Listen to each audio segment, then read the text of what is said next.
इस video lecture में जिस चीज़ को हम देखने जा रहे हैं वो बेसिकली सीक्वेंशियल सर्किट्स हैं और उनकी इम्प्लीमेंटेशन भी देखेंगे हम वेरिलॉग के अंदर। उससे पहले थोड़ा सा रिव्यू कर लेंगे जनाब सीक्वेंशियल सर्किट बेसिकली होते क्या हैं। तो सीक्वेंशियल सर्किट्स वो सर्किट्स होते हैं कि जिनके अंदर सीक्वेंशियल एलिमेंट्स इन्वॉल्व होते हैं। सीक्वेंशियल एलिमेंट्स में बहुत सारी चीज़ें आ जाती हैं, लेकिन इन प्रैक्टिस जो मोस्टली यूज सीक्वेंशियल एलिमेंट है वो डी फ्लिप फ्लॉप है। डी फ्लिप फ्लॉप जिसकी आपने मॉडलिंग पिछली लेक्चर में देखी भी है कि किस तरीके से डी फ्लिप फ्लॉप को वेरिलॉग के अंदर मॉडल किया जाता है यूजिंग बिहेवियरल मॉडल। आज हम उसी की एक्सटेंशन देखेंगे जो कि सीक्वेंशियल सर्किट्स हैं। अच्छा, अब सीक्वेंशियल सर्किट्स में सिवाय सीक्वेंशियल एलिमेंट्स के और भी चीज़ें मौजूद होती हैं। मिसाल इसकी जो एक डेमोन्स्ट्रेशन है वो इस तस्वीर से देखी जा सकती है कि इस तस्वीर में अगर आप गौर से देखें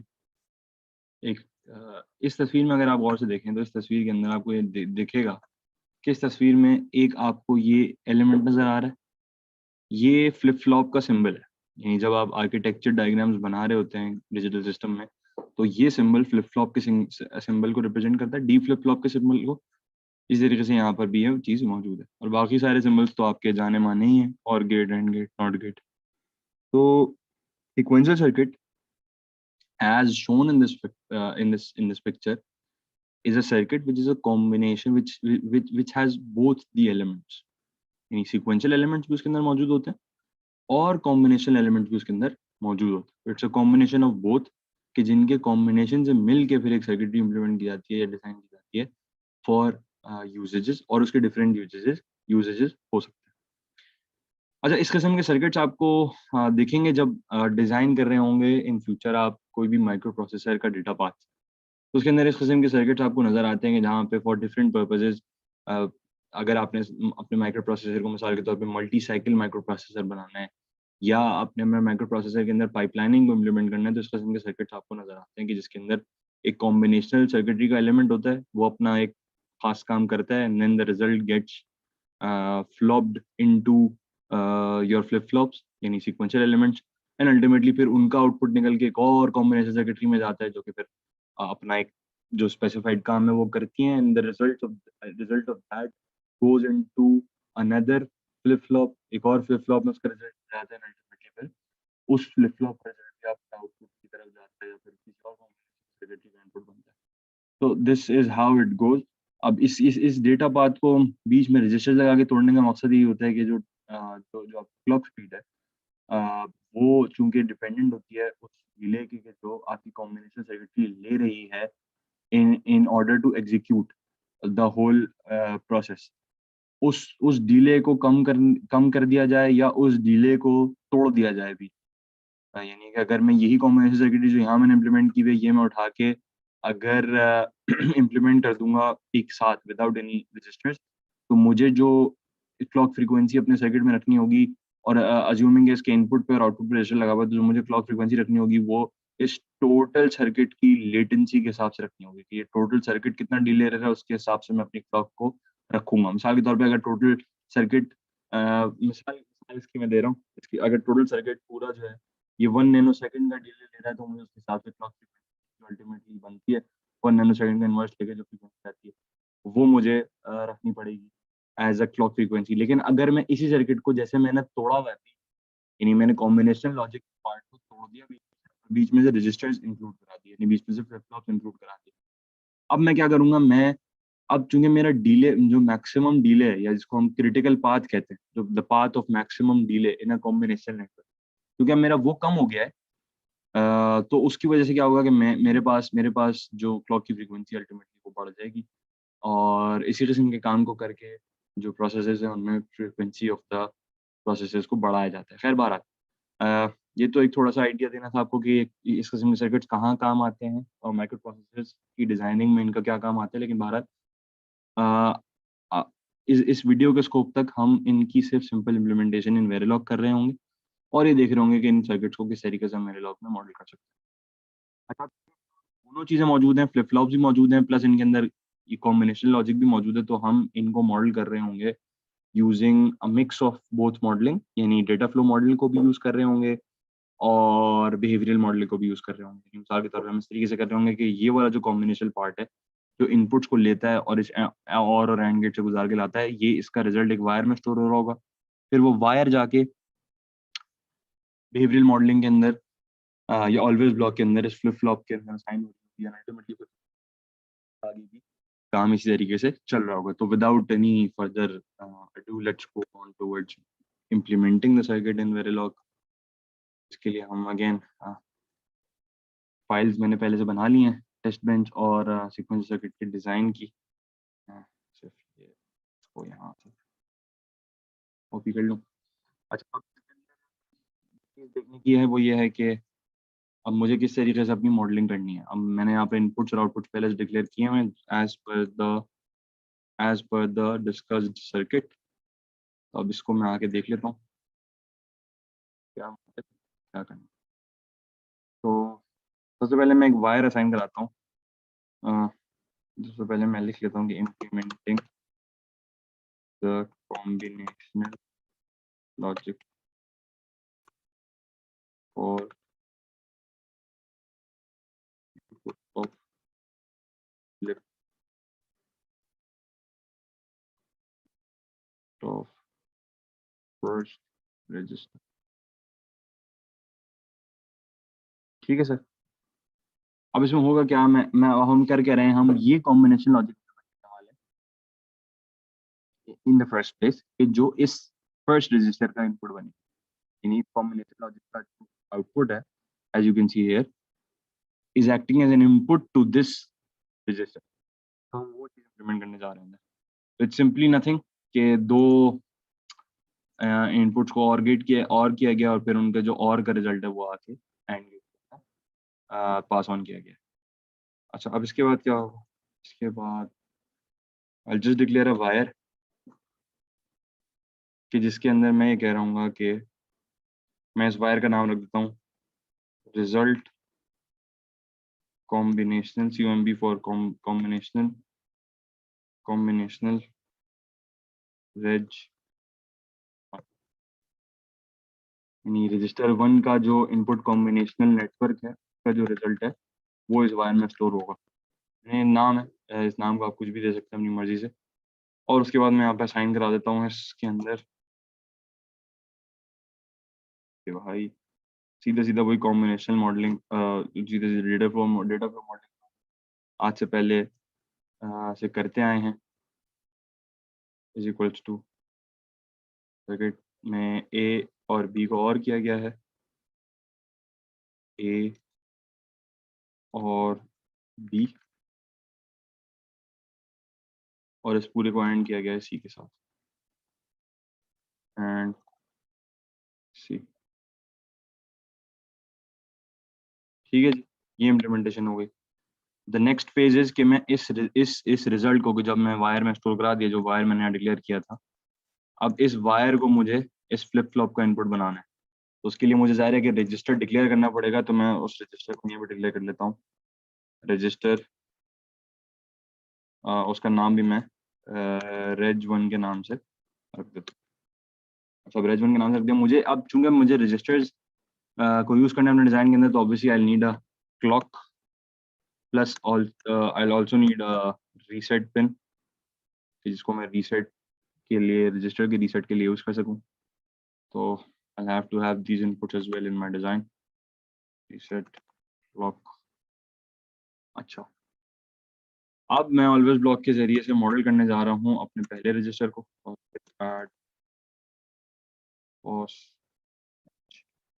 क्लॉक बिगिन एंड।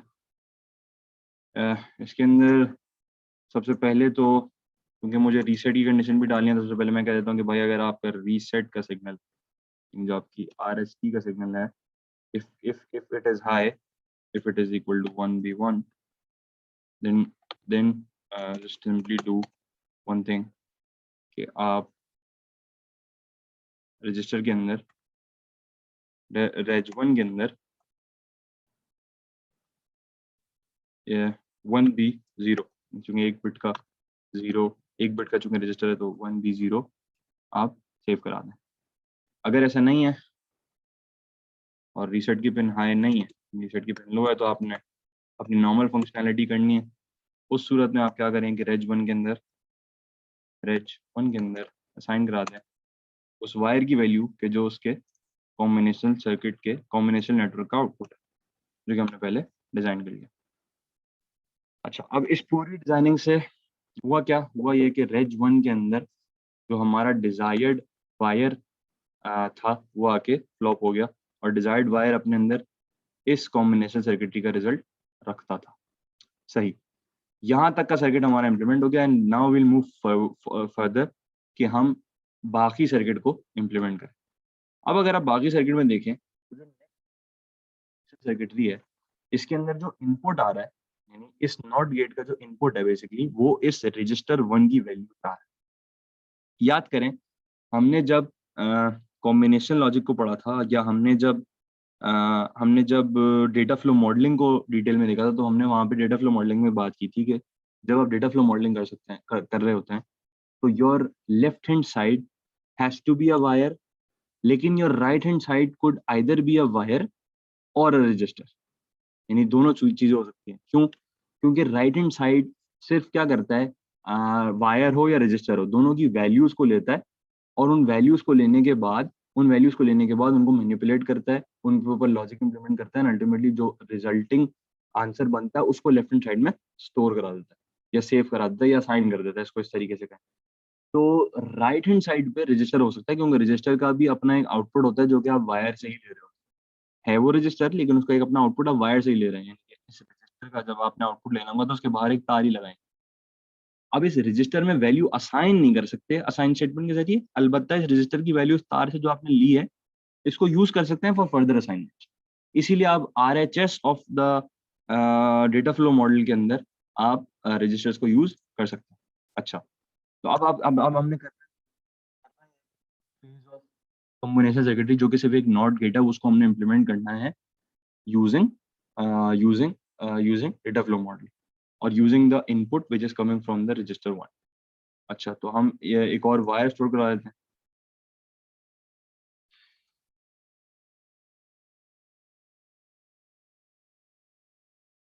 एक और हम वायर स्टोर करा देते हैं कि implementing the logic for input of implementing the combinational logic for input of register, ठीक है, सेकेंड रजिस्टर। अब इसके अंदर हम वायर एक स्टोर कराते हैं कि जो होगा बेसिकली जिस फैशन में हमने पहला वायर स्टोर किया था, रिजल्ट यानी सेकेंड रजिस्टर के जो कॉम्बिनेशनल सर्किटरी का रिजल्ट है वो इस वायर के अंदर आके स्टोर होगा। सर्किट में दिखाऊं तो सेकेंड रजिस्टर के जो कॉम्बिनेशन सर्किटरी का रिजल्ट है वो इस वायर में आके असाइन होगा, और ये वायर फिर हम एक और रजिस्टर के अंदर फ्लॉ कर देंगे जिसको हम नेक्स्ट कहेंगे 12। तो इसको मैं असाइन करा देता हूँ। असाइन, अब इस वायर के अंदर क्या चीज असाइन होने वाली है, इस वायर के अंदर बेसिकली नॉट गेट से गुजारा जाएगा रिजल्ट ऑफ रेज 1 को, क्योंकि अगर आप गौर से देखें इस रजिस्टर 1 से आने वाले रिजल्ट को नॉट गेट से गुजारा जाएगा और इस वायर के अंदर असाइन करा दिया जाएगा। सिंपली हम रेज 1 को लेंगे, अगेन नोट करें हम एक डेटा फ्लो मॉडल यूज कर रहे हैं, लेकिन हम उसकी राइट हैंड साइड पे एक रजिस्टर को रख रहे हैं जिसकी हमें इजाजत होती है, सिर्फ लेफ्ट हैंड साइड पे हम रजिस्टर को नहीं रख सकते। अच्छा, इस काम को कराने के बाद the next phase obviously is कि हम इस वायर को उठाएं और रजिस्टर 2 के अंदर असाइन कर दें, रजिस्टर 2 के अंदर फ्लॉप करा दें टेक्निकली इसको।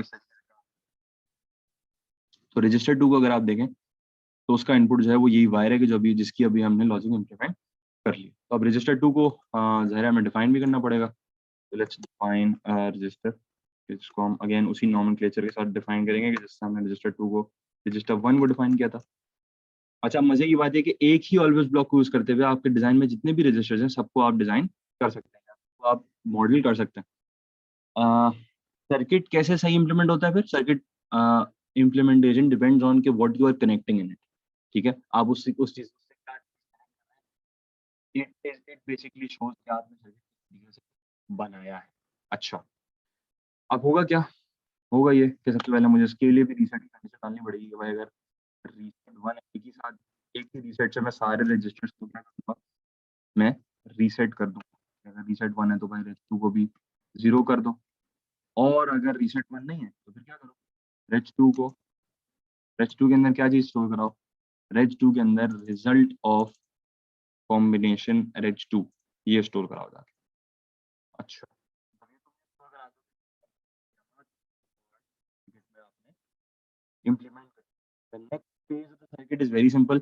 इस रजिस्टर 2 का आउटपुट लें, उसको नॉट गेट से गुजारें और आपकी जो आउटपुट पोर्ट है उसके साथ कनेक्ट कर दें, तो you will just do it with simple with simple data flow model. उसको हम यहाँ पे असाइन कर लेते हैं कि भाई असाइन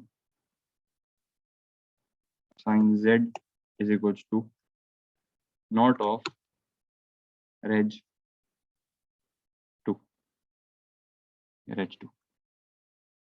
इसको हमने इस तरीके से कर लिया। अच्छा, यहाँ पर हमने गलती की थी कि रेज 1 के नॉट होके एक्सपायर में वैल्यू जा रही है। ठीक है सर, ये चीज़ इंप्लीमेंट हो गई। अगेन दोबारा देख लीजिए, रेज 1 से आने वाला रिजल्ट नॉट गेट से गुजरता है और फिर रेज 2 का इनपुट बनता है। तो ये जो वायर है, ये वाला वायर, इसको इसमें जो रिजल्ट आने वाला है वो रेज 1 का रिजल्ट नॉट गेट के जरिए से आने वाला है। अब इसके बाद ये वाला वायर इस फ्लिप फ्लॉप का इनपुट बनता है, ये वाला वायर रेज 2 का फिर इनपुट बनता है, एंड अल्टीमेटली फिर रेज 2 की वैल्यू निकलती है और नॉट गेट से गुजरती है और आउटपुट पोर्ट पे जाके कनेक्ट हो जाती है। और ऐसे हमने सर्किट की इम्प्लीमेंटेशन पूरी कर ली। अच्छा, जो चीज़ रह गई वो डिटेक्शन बनाना रह गई, ताकि हम इसके डिज़ाइन को फंक्शनली सही से एक दफ़ा वेरीफाई कर लें। अगर आप गौर से देखें तो सबसे पहले चूँकि इन दोनों फ्लिप फ्लॉप्स सिंक्रोनाइज्ड होते हैं, वो एट द सेम टाइम मिलेगी। सबसे पहले इस कॉम्बिनेशन सर्किटरी का जो रिजल्ट होगा वो on the first clock edge वो आके इस फ्लिप फ्लॉप में आके फ्लॉप होगा, एंड अल्टीमेटली फिर इसका रिजल्ट जाएगा और फिर नॉट गेट से गुजरेगा, and ultimately on the next clock cycle ये वाला रिजल्ट जो यहाँ से आ रहा था और इस क्लॉक साइकिल में इसमें फ्लॉप हुआ था, इस अगली क्लॉक साइकिल में ये वो रिजल्ट इस नॉट गेट से गुजरते हुए इस रजिस्टर के अंदर फ्लॉप हो जाएगा, एंड अल्टीमेटली फिर अल्टीमेटली फिर इस रजिस्टर का आउटपुट उसी क्लॉक साइकिल में जाके जो है वो आपकी कॉम्बिनेशन सर्किटरी में इनपुट होगा, एंड अल्टीमेटली आउटपुट पे चला जाएगा। 1 तो हाँ, ये वाली जो बिहेवियर है कि किस क्लॉक साइकिल में किधर रिजल्ट आ रहा है, इसको हम मजीद जब वेव फॉर्म देखेंगे तो उसमें हमें मजीद ये चीज़ क्लियर भी हो जाएगी। तो let's jump on developing a wave form for the circuit, और जल्दी से हम इसकी टेस्ट बेंच बना लेते हैं, वेव फॉर्म बना लेते हैं, ताकि फिर हम जल्दी से आसानी से इसका काम कर सकें। सही, तो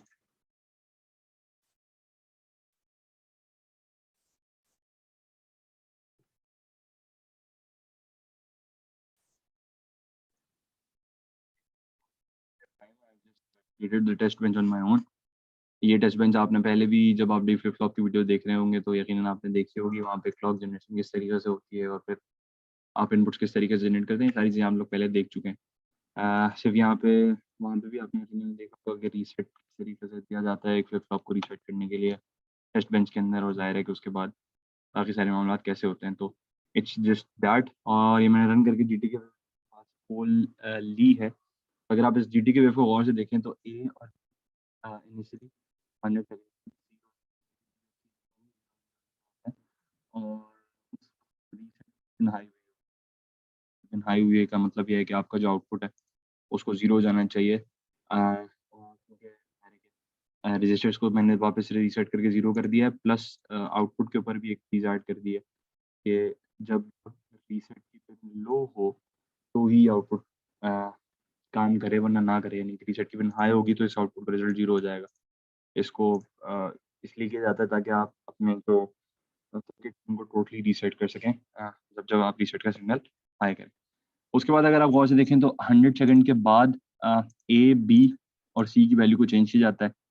ए की वैल्यू 0 रहती है, बी की वैल्यू 1 हो जाती है, सी की वैल्यू 1 हो जाती है। तो अगर आप गौर से सर्किट को देखें और इस सर्किट के अंदर ये देखें कि सर्किट के अंदर बेसिकली हो क्या रहा है, तो ए की वैल्यू 0 है according to our test bench, B की वैल्यू भी 0 है, ठीक है। और मैं इस टेस्ट बेंच को यहीं पे ले आता हूँ। ए की वैल्यू 0 है according to the test bench की, जहाँ पे मेरा कर्सर मौजूद है, ए की वैल्यू 0 है, बी की वैल्यू भी बी की वैल्यू 1 है और सी की वैल्यू 0 है, सी की वैल्यू भी 1 है, आई एम सॉरी। तो जब ए और बी होगा तो चूंकि बी की वैल्यू 1 है तो यहाँ पर 1 आ जाएगा यहाँ, और सी की वैल्यू ऑलरेडी 1 है तो इस एंड गेट का रिजल्ट भी जो है वो 1 जनरेट हो रहा होगा। इसको मजीद हम वेरीफाई इसलिए इस तरीके से भी कर सकते हैं कि जो हमारा रिजल्ट सर्किट रेज 1 है, यानी कि जो combination circuit of the register 1 है, कि जिसको हमने ये वाला वायर जिसको हमने नाम दिया था, उसकी वैल्यू भी इस पर्टिकुलर इंस्टेंस पे जैसे कि आप देख सकते हैं इस सिग्नल की वैल्यू भी 1 हो जाती है। अच्छा, अब ये सिग्नल फ्लॉप होता है इस रजिस्टर के अंदर जिसको हमने रेज 1 का नाम दिया था, तो हम रेज 1 को भी देख लेते हैं। अब अगर आप गौर से देखें तो रेज 1 सबसे पहले तो क्लॉक साइकिल में आने के बाद रीसेट होता है, नहीं जैसे ही पॉजिटिव है तो क्लॉक आती है तो उस वक्त ये सिग्नल रीसेट होकर 0 हो जाता है रजिस्टर 1 की वैल्यू, प्लस जो उसके इनपुट की वैल्यू है वो before the next clock cycle, before the next cycle arrives या the next positive edge arrives, उसकी वैल्यू 1 है। जैसे ही नेक्स्ट पॉजिटिव आ जाए तो साइकिल आती है तो इस रजिस्टर 1 की वैल्यू भी क्या हो जाती है, ये 1 इसके अंदर फ्लॉप हो जाता है।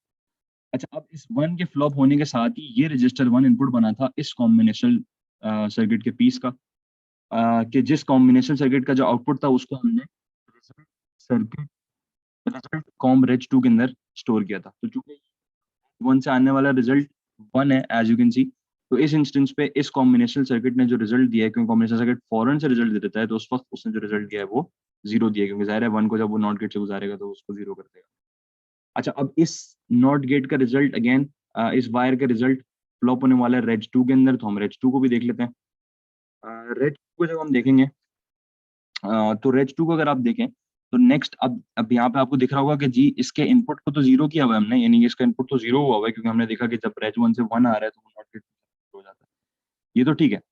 लेकिन जब रेज 2 की वैल्यू हम इसी इंस्टेंस पे देखते हैं तो वो 1 है। वो इसलिए है क्योंकि उसने उसने उसने यहाँ से एक पीछे से उसको एक वैल्यू आ रही थी पहले से, कि जिसकी वजह से ये 1 हुई थी। लेकिन एक्चुअल जो उसका इनपुट वैल्यू है, कि जो हमारे इस इनपुट की वजह से जो हमने यहाँ पे इनपुट दिया है, वो वैल्यू जो यहाँ पे 0 है, ये इस नॉट गेट ने जो उस वैल्यू को 0 किया, इस रेज 1 से आने वाली वैल्यू को जब इस नॉट गेट ने 0 किया है, ये कब फ्लॉप होगी, ये अगली क्लॉक साइकिल पे फ्लॉप होगी। यानी कि ये आने वाला 0 इस क्लॉक साइकिल पे, यानी इस positive edge of the cycle पे रेज 2 के अंदर फ्लॉप होगा और रेज 2 की वैल्यू भी क्या हो जाएगी, 0 हो जाएगी।